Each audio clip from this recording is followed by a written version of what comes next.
Hola queridos amigos, bienvenidos a este YouTube específicamente para seguimiento de este libro. Ya vamos en el segundo libro, Manual de Nutrición Ortomolecular.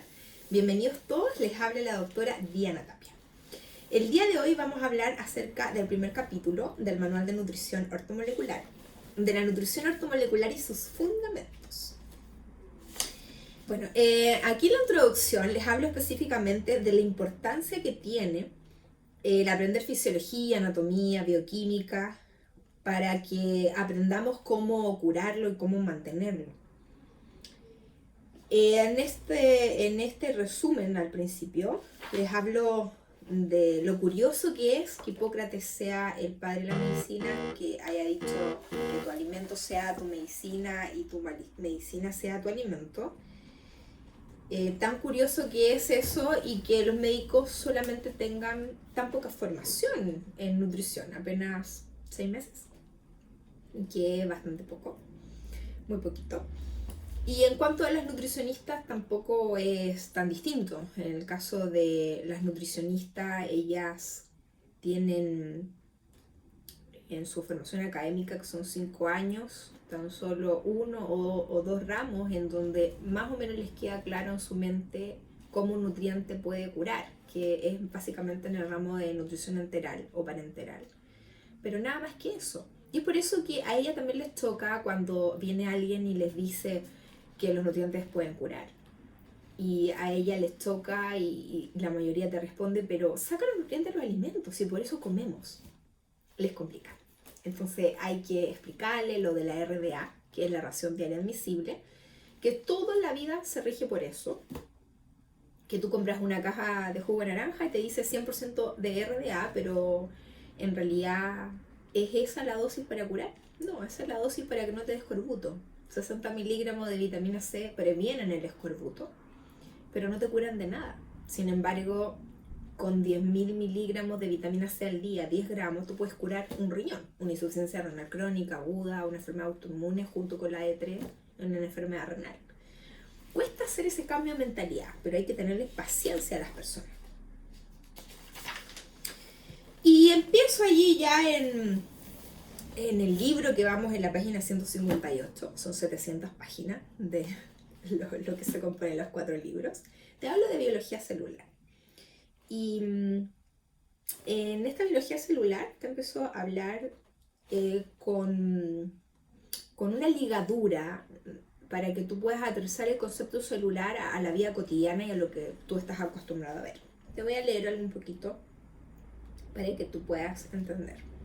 Dice, en esta célula tenemos el núcleo, que es la parte más importante, en donde se generan todos los cambios a nivel global en la célula. ¿Recuerdas que yo te he dicho varias veces que el núcleo celular es como el cerebro? Es muy importante entender la célula con el objetivo de poder entender la forma en cómo los nutrientes van a reparar estas mismas. En los grados de organización de la materia, si vamos a lo más pequeño, tenemos el grado de organización de la materia, primero, más básico, hablando de física cuántica, es más chiquitito todavía, ¿no? Pero están esas pequeñas estructuras cuánticas. Y después vienen los átomos, y esos átomos se agrupan en moléculas, y esas moléculas pueden formar una célula, y esas células se agrupan y forman tejidos, y esos tejidos forman órganos, y esos órganos forman sistemas, y se forma el cuerpo humano.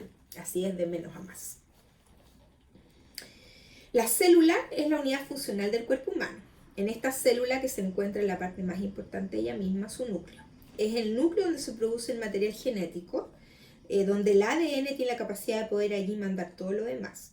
Si lo quisiéramos comparar a una ciudad, que es aquí donde te lo ligo a las cosas que habitualmente vemos, el núcleo que se ve en esta imagen, que acá hay una célula, ¿ves que hay una célula con todas sus partes?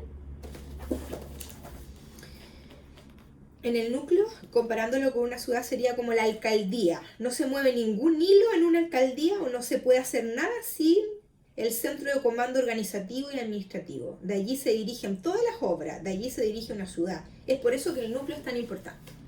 La alcaldía es el núcleo. Continuando con la célula, tenemos un organelo en el citoplasma muy relevante, Estos organelos son las mitocondrias, son muy importantes. Si lo extrapolamos al ejemplo de la ciudad, podríamos decir que son unidades energéticas de una ciudad. Y estamos hablando de las torres de alto voltaje que le dan electricidad a toda una ciudad. Por eso usted puede tener luz en su casa, por el funcionamiento de esas centrales energéticas. En las células tenemos las mitocondrias, que son las unidades energéticas de la célula. En ellas se realizan los procesos que son bastante complejos. ¿Quién no estudió en el colegio el ciclo de Krebs? Complejo. La cadena de transporte de electrones, y es aquí donde en esta mitocondria uno ve los protagonistas que son los nutrientes. Por ejemplo, al entrar en el ciclo de Krebs está el primer paso, ¿no? El acetilcoenzima A. Aquí participa la B5 en su formación. Y cuando hablamos de la cadena de transporte de electrones, participa la B3, la niacina, participan formando nicotinamina de dinucleótido, esa forma específicamente esta molécula, la vitamina B3, y luego tenemos la B2, que forma el flavin adenin dinucleótido. Y más encima la coenzima Q10. Tenemos 4 nutrientes protagónicos en el funcionamiento de la mitocondria. Y en este punto uno dice, pero ¿cómo un médico no sabe eso? Tenles paciencia, porque dentro de su formación académica es muy fuerte la farmacología en ello. Nadie les ha dado la orientación como para enseñarles más nutrición y que entiendan que la célula funciona con nutrientes. Les falta más de biología celular, les falta más de fisiología, les falta más de nutrición y les falta obviamente el ramo que todos debieran tener, nutrición ortomolecular, para poder curar con nutrientes. Pero el cuerpo humano es tuyo y tú tienes que aprender, estás en tu deber de ser tu propio médico y aprender cómo funciona para saber cómo curarlo. Adentro de la mitocondria se produce la cadena de transporte del electrón con diferentes protagonistas que tienen partes, las vitaminas, proteínas, enzimas. Y por eso es tan importante entender las células, porque las vitaminas y minerales tienen función imprescindible en las células para su funcionamiento. Toda esta mitocondria va a producir los 36 ATP para trabajos celulares. Es en la mitocondria donde tenemos la base del metabolismo, por eso es tan importante aumentar la masa muscular, porque la masa muscular en este tejido abunda las mitocondrias. Y si abunda la mitocondria, aumenta el metabolismo. Todos estos conceptos los vamos a ver más adelante cuando veamos nutrientes para bajar de peso, en el capítulo que corresponde. Las esferas pequeñitas que se visualizan en los esquemas celulares son los ribosomas, fundamentales para la fabricación de las proteínas. El ribosoma en nuestra ciudad sería un jardín infantil y el retículo endoplasmático rugoso sería el colegio, que alberga niños más grandes o más maduros. Aquí se les enseña más cosas que en el jardín infantil. Esta proteína que se formó en el retículo endoplasmático rugoso luego se dirige al aparato de Golgi para ser modificadas para agregarle azúcares o carbohidratos, llamado este proceso glicosilación. Volviendo al ejemplo de la maduración en el proceso de aprendizaje desde el jardín infantil hasta la universidad, el aparato de Golgi sería la universidad, con proteínas perfectas para su función específica. El aparato de Golgi le da la complejidad a las proteínas. Por lo tanto, podemos observar además en las imágenes celulares, que tú puedes ver una ahora mismo, si quieres la googleas y la ves, el aparato de Golgi se ensambla todas estas proteínas, se le hacen las glicosilaciones, se le pegan azúcares, para tener funcionalidad enzimática u otro tipo de función dentro de los sistemas corporales. ¿Qué más encontramos en la célula? Tenemos vesículas que son importantes para el almacén de sustancias. Podemos tener también dentro de esas vesículas agua. En la ciudad que estábamos señalando y comparando con la célula, podríamos decir que son los centros de acopio de agua, importantes en nutrición ortomolecular. Nos vamos a dar cuenta al ir avanzando en nuestro proceso de aprendizaje que sin el agua no se pueden llevar a cabo reacciones en la célula. El agua es fundamental para todos los ciclos biológicos. Tienes que tomar agua, no puedes no tomarla. ¿Cuánta es la cantidad de agua que necesitas? Son 30 ml por kilo de peso. Si pesas 50 kilos, tu cantidad de agua al día son 1500 cc o 1.5 litros. Se debe tomar antes de las comidas, no con las comidas. Si la tomas con las comidas, entorpece el proceso digestivo. Sigamos visualizando esa célula que no la tenemos en vivo, pero la puedes googlear y verla ahora mismo. Tenemos el retículo endoplasmático, tenemos el liso y el rugoso. El que no tiene las esferas es el liso y el rugoso el que tiene las esferas. El retículo endoplasmático liso tiene la capacidad de formar los lípidos y el rugoso las proteínas.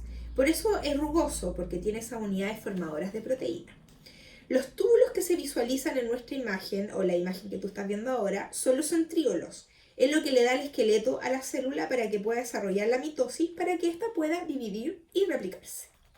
Nuestra célula tiene una membrana plasmática que la rodea, es una bicapa lipídica, que tiene ácido graso. Si estos ácidos grasos son saturados, es rígida. Si los ácidos grasos son poliinsaturados, es fluida. Y esa flexibilidad le permite a la célula el poder integrar nutrientes con mayor facilidad, autorrepararse y funcionar mejor. Por eso los omega 3 son tan importantes, porque le dan la fluidez a esa membrana para que pasen nutrientes. El núcleo es el centro de comando, el líder, contiene el ADN y le va dando las señales a cada uno de los organelos para que cumpla sus funciones. Esto a grandes rasgos es la célula, la unidad funcional de todo organismo vivo. Voy a ir avanzando para contarles algunas cositas. Bueno, les hablo también del doctor Otto Wangur, que se ganó el premio Nobel en 1931 con su descubrimiento acerca del daño que se le produce a la mitocondria y del desarrollo del cáncer. Si pueden ustedes ver su investigación, es muy, muy interesante, porque él descubrió las bases para pensar acerca de la acidez y el cáncer. Cuando uno habla de pH, amigos, no lo habla en relación al estómago, porque el pH ahí es súper ácido, tiene que ser así para la digestión de proteína, o no lo habla en sangre, porque el pH en sangre no puede variar sin provocar muerte, es de 7.2 a 7.4. Cuando hablamos de pH, amigos, lo hablamos en relación al medio extracelular. Está la célula fuera de la célula. No estamos hablando de sangre, no estamos hablando de órganos, estamos hablando fuera de la célula, allí fuera de la célula, la unidad funcional de ese órgano. Allí es donde si está ácido, por diversas causas, por el consumo de leche, el consumo de carne, el consumo de pesticidas, el vivir en ciudades contaminadas con smog y distintos tipos de agresores, acidifica el medio externo celular y dentro de esa célula tiene que aprender a vivir en un ambiente hostil. Existe una manera de que ella aprende, cambia la mitocondria, y la mitocondria ya no hace ciclo de Krebs, cadena de transporte de electrones, hace glicólisis. La glicólisis, ella se hace simple, produce poquito ATP, casi nada, pero trabaja sin oxígeno. Son glicólisis reiterativas, anaeróbicas, en procesos sin oxígeno, y sobrevive en un ambiente sin oxígeno en medio de la caca, de la mugre, de la cloaca. Y esa célula aprende a vivir allí, y eso es el cáncer. Cuando la célula no puede vivir así, se muere, y esos son los fibromas o la fibrosis. Esa es la diferencia. Obviamente que el cáncer es más peligroso, porque el cáncer benigno es aquel que no tiene capacidad de crecimiento, pero el cáncer que hace metástasis, porque esas células se dividen, existen unas enzimas que son las colagenasas que rompen colágeno y se disemina para todos lados el cáncer. También se rompen las gap junction que unen las células y se disemina el cáncer.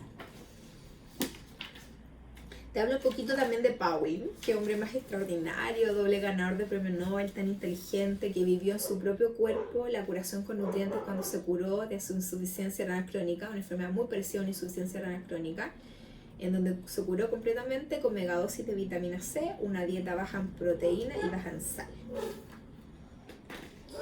Te hablo de la importancia que tiene del vegetarianismo, de consumir alimentos que son muy alcalinizantes del medio extracelular, y que específicamente hacen que funcione súper bien el citocromo P450, que es una familia de ciclooxigenasas que es muy importante su función porque ayuda a deshacerse de los tóxicos del cuerpo. Lo vemos especialmente en el hígado, donde tiene este citocromo P450 como parte de los procesos de detoxificación hepática 1 y 2. En la fase 1 y 2 es donde completito se hace el proceso, y allí está inserto el citocromo P450, que hace que las sustancias hidrófobas o solubles en grasa se transformen en hidrofílicas para poder ser eliminadas. ¿Cuáles son los alimentos que potencian este mecanismo de detoxificación? Son el brócoli, coliflor, el repollito Bruselas y el repollo, las coles, que activan este mecanismo y son lo más anticáncer que hay. Te hablo de la carne, de cómo hace trabajar mal el citocromo P450, de cómo la carne asada tiene la capacidad de producción de los benzopirenos, que eso equivale a fumarte 500 cigarrillos en una carne bien asada. Así de cancerígeno es. Los embutidos que tienen los nitratos y nitritos que se convierten en nitrosamina, un gran cancerígeno. Eso hacen los embutidos. Te hablo de eso básicamente. Después te hablo acerca de ortomolecular. ¿Qué significa? Orto viene de la palabra correcto y es entonces ortomolecular la molécula correcta. Nutrición ortomolecular. Linus Pauling fue quien acuñó el concepto. Él se ganó el premio Nobel por su descubrimiento del enlace químico en 1954 y después se ganó el premio Nobel de la Paz en 1961. Inteligentísimo el hombre. Tuvo problemas con la industria farmacéutica, como no, ¿quién no, no? Intenta ayudar al mundo con algo nuevo, económico y que lo cure todo. Vas a tener problemas ahí. Eso le pasó a Linus Pauling. Te sigo hablando de varios conceptos, ¿no? Que voy a ir desarrollando después como un súper resumen el capítulo 1. Te hablo un poquito de la historia de la vitamina C, de cómo fue muy anecdótico lo que ocurrió. Fue el médico de la marina inglesa, James Lind, quien tras sus experimentos descubrió que suministrando zumo de limón varias veces al día, con un aporte de 300 miligramos de vitamina C aproximadamente, mejoraba a los pacientes que tenían escorbuto. Un limón tiene 60 miligramos de vitamina C. En el tiempo de James Lind era terrible el tema del escorbuto. Se morían los marinos porque no les daban cítricos, ni verduras frescas, ni frutas a los marinos. Solo comían ese tipo de alimentos los oficiales y los marinos se morían de escorbuto. James Lind descubrió que con tan solo un zumo de... ¿Cuántos limones eran? 6 por 4. 5 limones los curaba. Qué increíble, a mí me parece sorprendente. Más adelante, en el siglo XX, el científico húngaro Albert Szent-Györgyi, se dirá así, no lo sé, se ganó un premio Nobel en 1937 por el descubrimiento de la vitamina C. Si se dan cuenta, los años de los descubrimientos de las vitaminas no es tan antiguo, estamos hablando del siglo XX, se descubrieron la mayoría. ¿Qué más te cuento? Bueno, Linus Pauling fue súper longevo, vivió desde 1901 a 1994, súper longevo, 93 años, que es mucho para la época. En la época de él la expectativa de vida era de 40 años.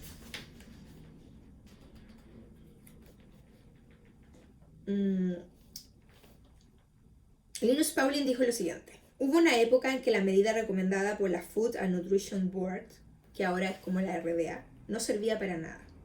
Eso afirmaba el doctor en química y 2 veces ganador del premio Nobel. Si desconoces la nutrición ortomolecular, en el cual acuñó el concepto Linus Pauling, él creó el concepto, estás desconociendo el padre de la química. Si estudiaste ciencia, lo estudiaste a él. Así que no seas inconsecuente. Tienes que creer en la nutrición ortomolecular porque es ciencia por todos lados. ¿Qué más les cuento? Bueno, él tuvo problemas con la industria farmacéutica, claro, no les conviene. Hoy sabemos que parte de todo lo que es el tratamiento convencional para el cáncer, tenemos la inmunoterapia, la venta de la interleuquina 2 como fármaco, que es una proteína producida por el cuerpo de manera natural, pero se vende como fármaco. Pero son los CD4, los T auxiliadores, que ayudan a coordinar la respuesta inmunitaria al estimular a otros inmunocitos, como los macrófagos, un tipo de célula de sangre blanca que produce la interleuquina 2 cuando ellas son estimuladas por una infección. De manera natural el cuerpo hace eso. La interleuquina 2 hace multiplicar y madurar las células luchadoras contra infecciones. Pacientes que toman la interleuquina 2 tienen aumentos grandes en sus conteos de CD4. La interleuquina 2 se llama modulador inmune. Ha sido aceptado por la FDA, Food and Drug Administration, para el tratamiento de algunos tipos de cáncer, pero tiene efectos secundarios. ¿Lo sabías? Tales como síntomas parecidos a la gripe, náusea, vómitos, pérdida de peso, cambios en la piel, debilidad, cansancio, retención de líquido. Pero en nutrición ortomolecular sabemos que podemos hacerlo de manera natural, con unos super plantas medicinales, como el arroz modificado con enzima de hongo chitei, que producen los arabinoxilanos, que son polisacáridos neutros no amiláceos de los granos de cereales, que son inmunomoduladores, que también aumentan la interleuquina 2 y hacen lo mismo. También tenemos otros inmunomoduladores que hacen lo mismo, como el hongo Ganoderma lucidum, que hace exactamente lo mismo. Así que en la naturaleza está todo. En la naturaleza ¿Y por qué son tan efectivos? Porque las plantas medicinales tienen nutrientes. ¿Por qué las frutas, las verduras nos mantienen vivos y con salud? Porque tienen nutrientes. ¿Por qué las plantas medicinales nos ayudan? Porque tienen fitoquímicos y nutrientes. Ya, se preguntarán ustedes, ¿pero hay alguien más aparte del Dr. Pauly? Bueno, sí, varios. Está Abraham Hoffer, está Richard Boswater, Michael Murray, Joseph Pisorno, que él fue un médico, escritor y autor de libros científicos sobre medicina natural. Está Michael Jansson, Richard Firshane en Estados Unidos, Catherine Kuzmin, doctora dedicada a la investigación y tratamiento de enfermedades degenerativas en base a tratamientos naturales. Está Alain Bodin, André Dejean, Philippe Gaston Besson, está Luc Moudon, J. Fradin, Jan Seynalet, médico que desarrolló dietas sanas y curativas para muchas enfermedades. Claude Lagardé en Europa, todos ellos y muchos otros excelentes profesionales dedicados a la nutrición ortomolecular. ¿Qué más te cuento de lo que sale en este libro, capítulo 1? Bueno, la vitamina C contra el cáncer y la difamación. Tuvo un gran artículo publicado en Linus Pauling que hizo de la vitamina C y el cáncer y tuvo mucho oprobio por ello. Cuando él había ganado el premio Nobel de Química tenía fama de renombre, tuvo no poca contrariedad, lamentablemente hubo mucha campaña anti-Pauling, mucha campaña de desprestigio, la industria no le pudo hacer una demanda, pero sí pudo dañar su imagen. Esa es la manera en cómo opera el ser humano. Cuando hay alguien que descubre algo sorprendente, siempre lo van a atacar. Siempre. Así es el humano. Usted se preguntará, ¿habrá investigaciones referentes a la nutrición ortomolecular? Pues sí hay. Fíjese que usted puede encontrar en la web investigaciones del Dr. Rath. Matthias Rath nació en el año 1955 en Alemania. Es un médico alemán y fundador de la medicina celular. Él tiene muchos postulados referentes a la acción de las colagenasas en la metástasis y en cómo una de sus explicaciones que él da, él habla del osteosarcoma y su tratamiento con terapia de nutrición ortomolecular. Aquí él postula que la nutrición ortomolecular es tan completa que ayuda a que no se produzca la célula tumoral porque corrige el ADN. Bueno, en un capítulo más adelante les hablo de eso, acerca de la epigenética, cómo en la epigenética nosotros tenemos un código genético escrito. Lo que hacen los nutrientes específicos es ponerle una etiqueta a ese gen para que no se lea, no se exprese. A mí me parece increíble. Eso lo hacen los nutrientes. Y lo vamos a ver muy pronto cuando nos toque esa clase. Después hablamos de la lisina y la angina de pecho. La lisina y la vitamina C es extremadamente adecuada para inhibir la ruptura de la colagenasa y la metástasis. Hablo de la vitamina K, que la vamos a ver, que es impresionante, que te la prohíbe si tienes problemas de trombosis y el peor daño que te pueden hacer, porque la vitamina K evita que se rompa la placa de ateroma. Nadie sabe eso, y eso está en los libros de ciencia. Yo no sé cómo hay personas, médicos que no estudian o no se actualizan. Todavía hay médicos que dan estatina a sus pacientes, cuando eso inhibe la producción de coenzima Q10 y matas el músculo cardíaco. A uno le abruman esas cosas. Tú eres el dueño de tu cuerpo. Bueno, es Dios el dueño, pero Dios te dio a ti la responsabilidad de cuidar tu cuerpo. Eres tú quien sabe quién le metes, quién no le metes a tu boca. Tienes que empezar a cuestionar aquellas cosas que te dicen, porque el que tiene el control sobre tu cuerpo eres tú. Tú decides cómo curarlo, no con medicamentos que lo único que tienen es 1.000.000 de efectos secundarios. Después hablo de algunas investigaciones, algunos estudios que se hicieron en el 2008 en diferentes tipos de pacientes con alteraciones de escara, de epidermis, de quemadura, investigaciones del 2009. Quizás muchos dirán, ¿por qué no hay investigaciones del 2019, 2018? Que una investigación sea antigua no quiere decir que está obsoleta. He escuchado a varios profesionales de la salud decir que está obsoleta la nutrición ortomolecular porque los estudios son muy antiguos. Está obsoleta la teoría de la relatividad, está obsoleta la gravedad, porque es súper antiguo. Los descubrimientos de Isaac Newton están obsoletos. No, cuando hay un estudio, se comprueba científicamente, eso pasa a la historia. No porque sea antiguo desaparece. Ojo con eso. Bueno, después empiezo de nuevo a hablarte de la acidez y el cáncer. Te hablo de Otto Heinrich Warburg. Nació en 1883 y murió en 1970. Él también fue bastante longevo para la época, vivió más años que Linus Pauling. En esa época la expectativa de vida era de 56 años. Se ganó el premio Nobel en el 1931 por su tesis La causa primaria y la prevención del cáncer. ¿Qué descubrió este doctor? En oncología, la denominación del efecto Barbour hace referencia al hecho de que la mayor parte de las células cancerosas producen energía principalmente en el citosol por un proceso llamado de glicólisis que es anaeróbico, sin oxígeno. El ciclo de Krebs y la cadena de transporte de electrones se llevan a cabo en la mitocondria, pero la glicólisis no se hace en la mitocondria, se hace en el citoplasma, donde están todos los organelos ahí, y es sin oxígeno. Es decir, gracias a altas tasas de glicólisis seguida por un proceso de fermentación láctica. En vez de producir energía por la vía de oxidación aeróbica del piruvato, las mitocondrias, como es lo habitual en la mayor parte de las células normales, la célula cancerígena no hace eso. No hace ciclo de Krebs, cadena de transporte de electrones, solamente glicólisis reiterativa y en ausencia de oxígeno. Por eso puede vivir en un medio hostil, porque aprendió a hacerlo. En este último proceso hace uso del oxígeno como sector final en la cadena de transporte de electrones, eso en las células buenas. Las células malignas tienen típicamente una tasa de consumo de glucosa 200 veces mayores que las células normales que le dieron origen. Y esto ocurre aún con un aporte pleno de oxígeno. Eso es súper cierto. De hecho, hay un examen que se llama el escáner PET, que es una tomografía axial de positrones. En el PET, lo que se hace es que al paciente se le inyecta glucosa radioactiva. Y esa glucosa se mete al cuerpo. Es súper radioactivo el examen, de hecho equivale a 200 radiografías el hacerse un PET. Pero lo interesante del PET es que se pueden ver los focos de actividad metabólica cancerígena, porque en las imágenes se ven los focos en un color especial y ahí están los focos de cáncer. ¿Y eso por qué se produce? Porque al meter glucosa radioactiva, la célula cancerígena consume 200 veces más glucosa que una célula normal, entonces se ven los focos ahí irradiando y ahí se sabe si hay cáncer o no.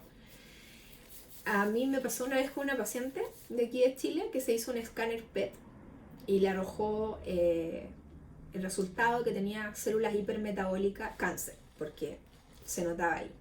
Y le di nutrientes y después se hizo exámenes y había solamente, o sea, no había cáncer, sino que se habían muerto las células cancerígenas. Había pasado de un cáncer activo a fibroma en el fondo.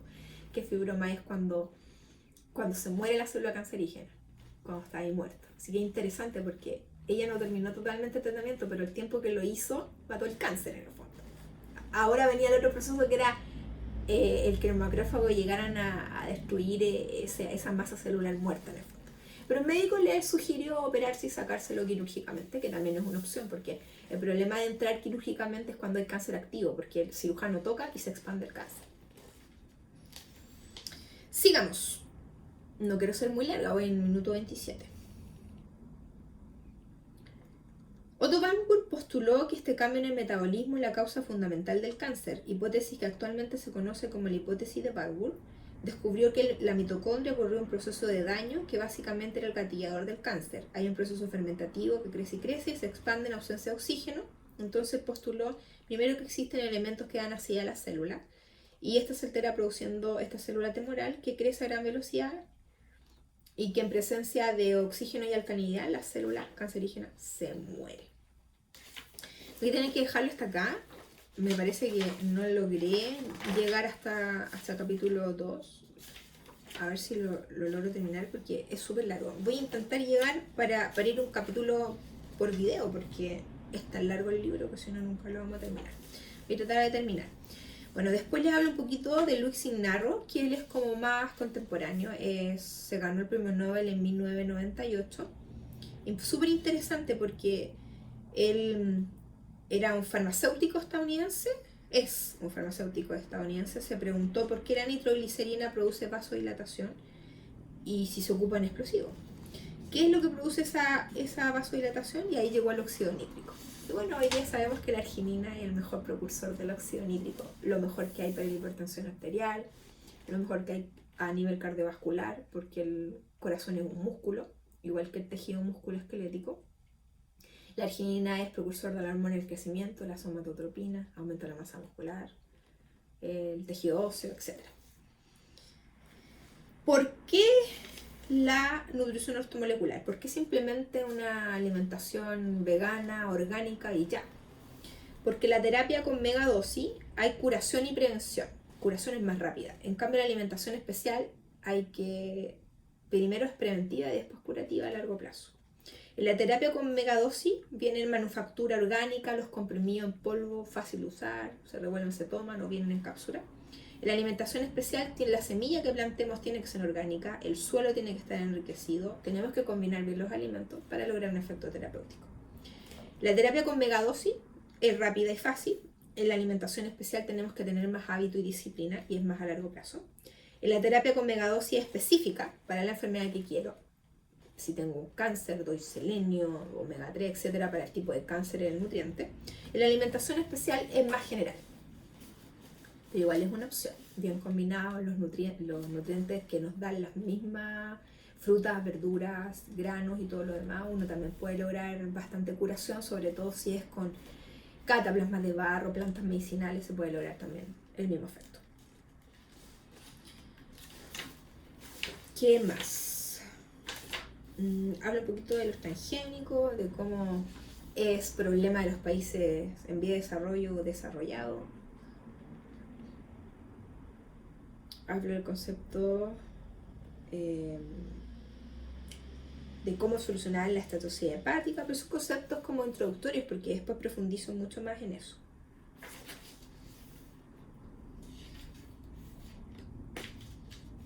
A ver, ¿qué más les hablo para ir terminando con el...